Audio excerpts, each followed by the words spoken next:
मीर बिजात अपने बचपन के दोस्त इजाज के सामने अपनी बेटी की खातिर उसकी खुशियों के लिए हाथ फैलाने वाला है और अमीर बिजात जिसे किसी भी चीज की कमी नहीं है, आज वो इजाज के सामने अपनी बेटी की खुशियां मांगने वाला है, क्योंकि उसे ये बात बिल्कुल ही समझ आ चुकी है कि उसकी बेटी परिस ज़रून के बगैर नहीं रह सकती। भले ही उसने अपनी बेटी की शादी हारून के साथ करने का फैसला कर लिया है, लेकिन उसको ये बात बखूबी मालूम है कि मेरी बेटी कभी भी हारून के साथ हरगिज खुश नहीं रहेगी और ना ही हारून उसकी हिफाजत कर सकता है। उसके लिए सबसे बेस्ट सवार ही रहेगा। इसी वजह से वो अपने बचपन के दोस्त के पास आकर अपनी बेटी की खुशियां मांगेगा। और वहीं दूसरी तरफ पारस भी रेशम से ये बात कहने वाली है कि मैं चाहती हूँ कि तुम जवार को छोड़कर हारून के साथ शादी कर लो। हारून तुम्हारे लिए बेस्ट रहेगा, वो बहुत ही ज्यादा अच्छा इंसान है और तुम्हारा ख्याल भी रखेगा।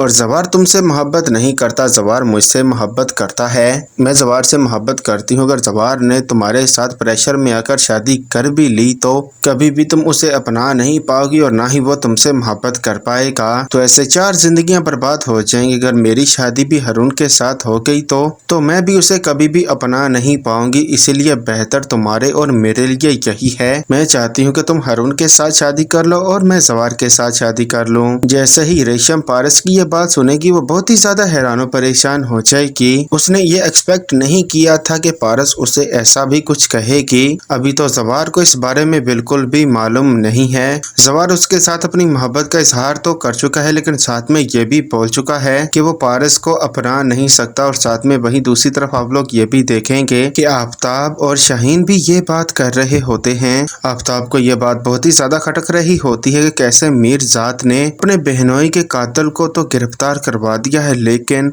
अपनी बेटी के कातिल को छोड़ दिया है। ऐसा कैसे मुमकिन है? शाहीन अपने बेटे को समझाएगी और उससे यही बात करेगी कि उसकी बेटी का कातिल तो उसका बहनोई ही था, इसीलिए उसने अपनी बहन और भांजे की खातिर ही उसको कुछ नहीं कहा।